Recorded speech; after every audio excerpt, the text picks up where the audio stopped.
Madam కొద్దిగా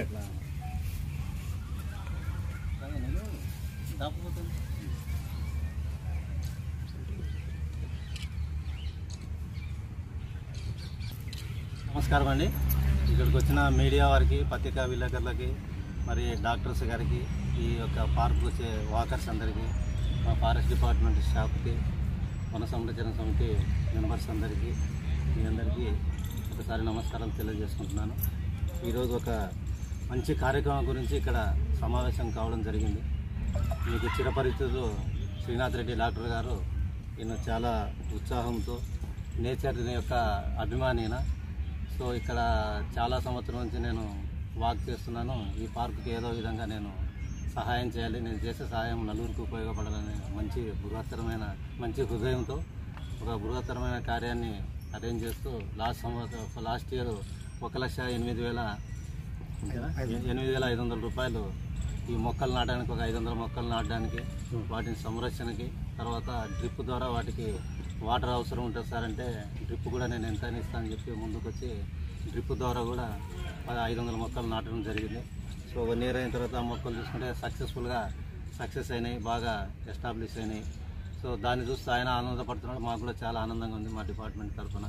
తర్వాత మళ్ళీ ఆ రోజే అనౌన్స్ చేసినారు, నేను ఇంకా ఒక 500 మొక్కలు ఇస్తాను, 500 మొక్కలు కానీ 1000 మొక్కలు కానీ ఇస్తానని చెప్పి దాదాపు ఒక 4 నెలల నుంచి మా వెంటబడి నేను అరేంజ్ చేస్తానని చెప్పి చాలా మంచి హృదయంతో ముందరికి వచ్చి మళ్ళీ ఒక 500 మొక్కలు ఈ సంవత్సరం నాటడానికి, దానికి కూడా డ్రిప్ సౌకర్యం కూడా ఇస్తానని చెప్పి అనుకునే ప్రకారంగా 1,12,534 రూపాయల చెక్కును మాకు అందజేయడం జరిగింది.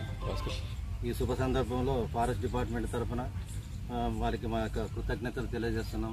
ఇంత మంచి కార్యక్రమం చేస్తున్నందుకు వారికి మా ధన్యవాదాలు తెలుపుకుంటూ, ఇంకా ఎవరైనా డోనర్స్ కూడా ఇన్స్పైర్ అయ్యి ఇస్తే ఈ పార్క్గా డెవలప్ చేస్తాము. చిల్డ్రన్స్ ప్లే ఏరియా కొద్దిగా ఇబ్బందిగా ఉంది, లాన్ డెవలప్ చేద్దాం అనుకుంటాం. ఎవరన్నా కొద్దిగా డోనర్స్ ముందరికి వచ్చి సహకరిస్తే వారి యొక్క పేరు ద్వారా ఆ యొక్క కార్యక్రమాన్ని చేపట్టడం జరుగుతుంది. ఇలా ముందరికి వస్తారని ఆశిస్తున్నాను. Thank you very much sir. Thank you అన్నారు. అందరికీ నా హృదయపూర్వక నమస్కారాలు. మన ఇన్ఛార్జ్ డిఎఫ్ఓ దివాకర్ గారు సార్ చెప్పారు ఇందాక, గత సంవత్సరం 500 మొక్కలు నాటడానికి రాజీవ్ గాంధీ నేషనల్ పార్క్లో, వాటి సంరక్షణకి, మరి డ్రిప్ సిస్టమ్కి 1,08,500 రూపాయలని విరాళంగా ఇవ్వడం జరిగింది. ఈ సంవత్సర కాలంలో ఈ వాటరింగ్ డ్రిప్ సిస్టమ్ వల్ల ఇవ్వడం వల్ల మొక్కల సర్వైవల్ రేట్ చాలా బాగుంది. 95%, 95% మొక్కలు బతికినాయి. పెరుగుదల కూడా చాలా బాగుంది. 2000 మనకందరికీ తెలిసిందే, ప్రొద్దుటూరు పట్టణంలో రాజీవ్ గాంధీ నేషనల్ పార్క్ దివంగత మహానేత అప్పటి ముఖ్యమంత్రి డాక్టర్ వైఎస్ రాజశేఖర రెడ్డి గారు 2005 సంవత్సరంలో జాతికి అంకితం చేశారు. దాదాపు 14 సంవత్సరాల నుంచి 2005 నుంచి ప్రతినిత్యం వందలాది మంది వాకర్స్ ఇక్కడికి వస్తుంటారు. నేను గత 11 సంవత్సరాల నుంచి ఇక్కడికి వాకింగ్ వస్తున్నాను. ప్రతిరోజు చూస్తుంటాను అక్కడక్కడ కొన్ని వేకెంట్ ప్లేసెస్, ఖాళీ స్థలాలు ఉన్నాయి. ఒకటి ఏంటంటే, ఇక్కడికి వాకింగ్ రావడం వల్ల మంచి ఆక్సిజన్ దొరుకుతుంది, ఆహ్లాదకరమైన వాతావరణం.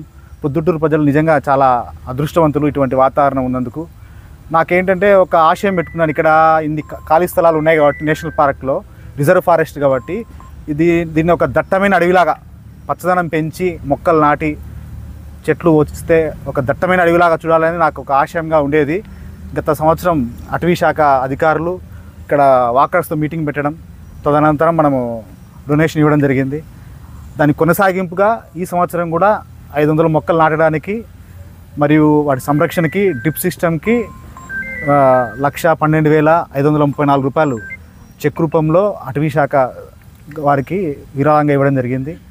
ఇది ఈ 2 సంవత్సరాలకే కాదు, రాబోయే 4-5 సంవత్సరాల్లో కూడా ఇలానే నేను డొనేషన్ చేస్తాను. ప్రభుత్వం అధికారులు సహకరిస్తే ఇంకా డొనేషన్ చేసి కనీసం ఈ నెక్స్ట్ రాబోయే 4-5 సంవత్సరాల్లో 5,000-10,000 మొక్కలు నాటి దీన్ని ఒక పెద్ద దట్టమైన అడవిలాగా, పచ్చదనం పెంచి దట్టమైన అడవిలాగా చేయాలనేది నా ఆశయం అని నేను తెలియజేసుకుంటున్నాను. నాకు ఈ అవకాశం ఇచ్చిన ఇన్ఛార్జ్ డిఎఫ్ఓ దివాకర్ గారికి, అటవీ శాఖ అధికారులు ఈ మధ్య బదిలీ కావడం వల్ల చాలా కష్టమైంది. సార్ ఎంతో వ్యయప్రయాసాలతో పర్మిషన్లు తెచ్చుకొని, అనుమతులు తెచ్చి, నేషనల్ పార్క్ కాబట్టి నిబంధనలు ఉంటాయి, ఇక్కడ మొక్కలు నాటాలన్న నిబంధనలు ఉంటాయి. ఆ పర్మిషన్స్ తీసుకురావడానికి సార్ చాలా కష్టపడ్డారు. వారికి నాకు ప్రత్యేక ధన్యవాదాలు. ఇక్కడ అదిగా కాకుండా ఇక్కడ FRO మేడం హిమాంజలి గారు కూడా పార్క్ డెవలప్మెంట్ గురించి ప్రత్యేక శ్రద్ధ పెట్టి మాకు అన్ని వేళలా సహకారాలు అందిస్తున్నారు. వారికి కూడా మా ధన్యవాదాలు. వన సంరక్షణ సభ్యులు కూడా వాళ్ళు బాగా ఈ మొక్కల ఎదుగుదల గురించి వీటి గురించి బాగా చూసుకుంటారు. వాళ్ళందరికీ నా ధన్యవాదాలు తెలుపుకుంటాను. అలాగే ఇక్కడికి వచ్చిన డాక్టర్స్కి, వాకర్స్ అందరికీ నా ధన్యవాదాలు. దివాకర్ గారు మరియు డాక్టర్ శ్రీనాథ్ రెడ్డి గారు మరి మిత్రులు అనేక మంది వచ్చారు. డాక్టర్స్ ఇక్కడ వచ్చిన వనరక్షణ సమితి, మిగతా అధికారులు. ఈరోజు కార్యక్రమానికి ఇప్పుడు చెప్పాలంటే మాటలు చాలవు. ఎట్లా వేర్లు ఎట్లా ఉంటాయో ఎట్లా లోపల ఈ కృషి కూడా పట్టుదల, సంకల్పము మామూలు విషయం కాదు. ఎందుకంటే మనం చూస్తుంటాం తరచుగా పేపర్లలో. ఒకసారి ఈ ఫారెస్ట్ డిపార్ట్మెంట్ నుంచి క్లియరెన్సెస్ అవి రావాలంటే వాళ్ళ నిబంధనలు చాలా కఠినంగా ఉంటాయి. తూచా తప్పకుండా పాటించాలి. అయినా మొక్కవని ధైర్యంతో, పట్టుదలతో మన డాక్టర్ గారు కృషి చేసి మొదటి ప్రయత్నంగా సఫలీకృతులైనారు. మరి రెండవ ప్రయత్నం కూడా చేసినారు. ఇంకా రాబోయే ప్రయత్నాలు కూడా సఫలీకృతమని ఆశిస్తున్నాను. ఇంత మంచి కార్యక్రమం. ఎందుకంటే చూడండి, ప్రతి చోట మొక్కల సంఖ్య తగ్గిపోతూ ఉంది, కాలుష్యం పెరిగిపోతూ ఉంది. అటువంటప్పుడు ఇంత మంచి కార్యక్రమాన్ని ఏ ఊరు తీసుకున్నా కానీ ఎయిర్ క్వాలిటీ అనేది తగ్గిపోయింది. ఎందుకు మన రాజధానిలోనే స్కూళ్ళు మూసేసి అది ఇళ్లలో చదువుకోండి, బయటికి పోండి అనే ప్రయత్నం జరుగుతుంది. అటువంటప్పుడు ఇంత మంచి కార్యక్రమాన్ని మన మాటల్లో వర్ణించలేం. చాలా గొప్ప విషయము, చాలా అరుదైన విషయము. ఈ అన్నీ చాలా ఇదిగా ఉన్నాయి ఇక్కడ. ఎందుకంటే ఈ ప్రాంతం కూడా మన ప్రొద్దుటవాసులు చాలా అదృష్టవంతులు. ఈ నదీ తీరంలో ఇంత పచ్చడి సంకల్పం, దట్టమైన అడవులు పెంచడానికి ప్రయత్నం చేస్తున్నారంటే వారి కృషి నిజంగా అభినందనీయమో. మరి అధికారులకు, దాతలకు నేను ప్రత్యేకంగా చెప్తూ, ఇక్కడ వచ్చిన వాళ్ళందరికీ చెప్తూ నేను విరమించుకుంటున్నాను.